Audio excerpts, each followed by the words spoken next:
Hello, I'm Eric Snodgrass, and thank you for watching this Ag Forecast for South America, brought to you by Nutrien Ag Solutions.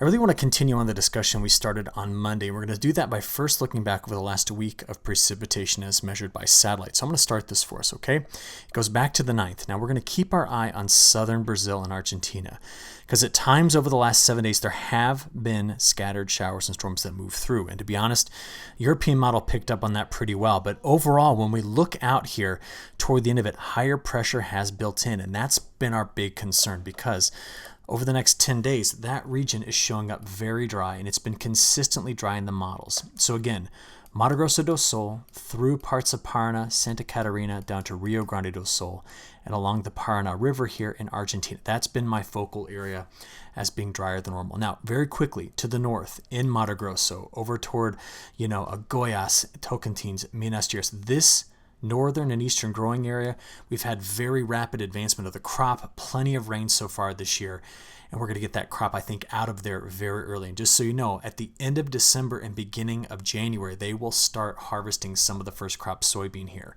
But it's this southern growing area in Argentina we've got our concerns about. Now, some new data came out just the other day from GRACE, our satellite-based root zone soil moisture maps are showing that region in southern Brazil, getting into this part of Argentina, is still showing up quite dry in places. And I'm going to look at it a couple other ways, which we've done quite a bit. The standard precipitation index from the CHIRPS data set over the last 10 days. Again, even though there's been some scattered precip, this area has continued to show dry. And if I even stretch this out over the last month, again, we saw this already earlier this week, but there are places down in southern Brazil that have been quite dry, and there's been some reports of the crops really not doing well in pockets through here. Now, I've been looking at some of the NDVI imagery from MODIS, and I'm going to go straight to pretty far south in Brazil. So we're going to go down here to Rio Grande do Sul first. And what you notice right now is that the NDVI values are at the lowest of their kind of min-max range looking back here since 2005. And unlike a year ago where we were way down here and then popped up quickly, I don't see that happening to finish the month. I expect these values to continue to stay low in Rio Grande do Sul. Just as an estimate, about 7% of the crop in Brazil is grown here. Let's go a little farther north of that to Paraná, all right? And again, we're still below the average, but with the precipitation pattern coming up, I don't expect, like last year, for the major rebound. If you remember a year ago, December and January were extremely wet in Paraná. Not going to be the case for this upcoming, at least late December through early January time period. I want to look at this another way too, just using the resources we've been covering.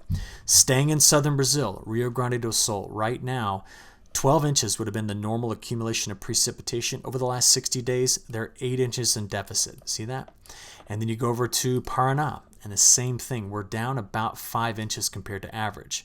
But as I said, Mato Grosso, above average. Minas Gerais, this is the eastern growing areas, above average. Goiás, kind of central north, above average. So it's split north-south on the way things are shaping up here in parts of Brazil's main growing areas.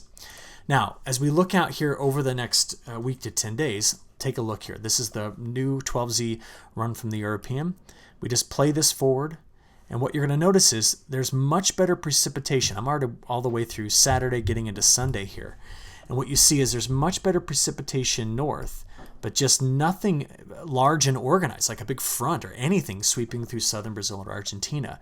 So that gets us now through Sunday. Let's play it into early next week. Higher pressure, more stagnant conditions are sticking around.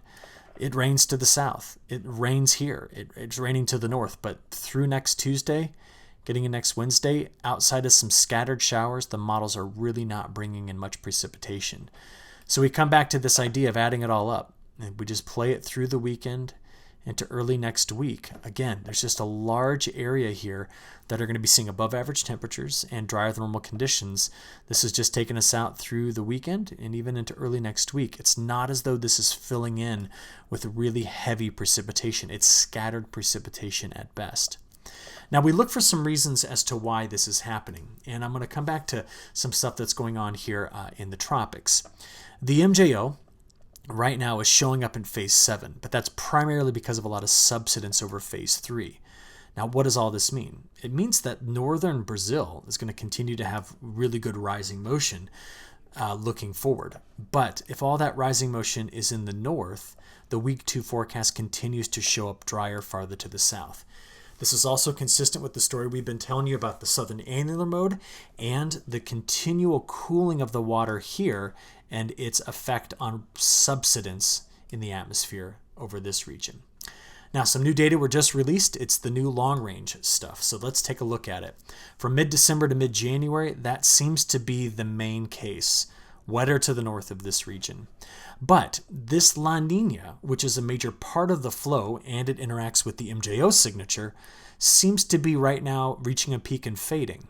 So as I let this 1 month sliding window now look out there at the time period of the 25th of December to the 25th of January, while we still stay dry in through this area, at least compared to average, it's not so dry in terms of an anomaly in Mato Grosso do Sul or Paraná. And then playing now, let's just look at the full month of January. There we go. This is all of January. We're losing some of that signal. Now that would suggest to me that we're getting some fluctuations in the trade winds and also in the behavior of this La Nina. And we've already been discussing it. The once very strong trade winds here have backed off in a big way. So the atmosphere isn't behaving like there's a really strong La Nina, at least right now. And we've still seen the cooler water here, but it's kind of reaching a plateau. It's bottoming out. And so we're seeing some shifts that are going to be occurring. So I'm going to come back to my main statement. Over the next 10 days, very limited, if anything, very scattered precip. But I don't think that that necessarily hangs on through the entire month of January. And very similar to last year, we could get a big shift at some point in January, given that this La Nina is beginning to shift around a bit. That's the main story. Now, we're mid-month, which means we're a long ways off from our next long-range update. But remember the previous one I gave you? We saw that even out there into fall for southern hemisphere, spring for the northern hemisphere, the models really hung on to drier conditions here. But I want to ask myself, what do I expect to see in the northern growing areas where we're going to grow that safrinha crop? My good friend Arlen Suderman asked me this question today. So Arlen, here's some of the analysis that I'm going through. Okay. We do expect the La Nina to fade. In fact, let's just get some proof of that by looking here at ocean temperatures in the model. And you see that by March, April, and May, even some warmer conditions show up there. But we have the cold extent of water still showing up here, and there's some cold water with the negative PDO along the North Pacific there. Now keep that in mind. Because I went back and I said, well, let's just go look at this part of Brazil, and let's reconstruct using the European model ERA 5 data and find when these dry times were. So this is dry April and May, when we'd be worried about this safrinha moisture running out for the safrinha crop. And I plucked off these driest years and made a few composite maps. The first one is ocean temperatures. Now, interestingly enough, these years, April to May, we still hung onto some cooler water south, but warmer water had begun to show up here. But we still saw the negative PDO. Put them all together, that's what we got. That's a very similar story to what I just shared with you here. Okay. Next, what was the MJO doing? Well, it was favoring phases 4 and 5 right in through this area, maybe even a little bit of phase 6, which gave us subsidence in the Pacific and better rising motion here. Now, why that ends up being drier for Brazil is that if we have rising motion here, we have air that exhausts aloft and sinking motion in this area, which means we're robbing the strength of the monsoon and suppressing the upper level motion of the atmosphere. What is a bit interesting about this is that even with the fading La Nina, we still had stronger trade winds throughout much of that April to May time period, which means we need to see this occurring as well to really back off on the precipitation for the safrinha crop, which is just a concern as we look forward. So I would actually tell you at this point that there's nothing settled about the way this pattern transitions after even the next 10 to 30 days. And I still think we have longer term risk of maybe some drought issues developing very late in the second growing season. That's the safrinha crop across northern Brazil. But in the near term, it's southern Brazil that we're most worried about. And I'm going to watch it this weekend, keep these longer range kind of ideas in the back of my mind, but let's keep an eye on the near term.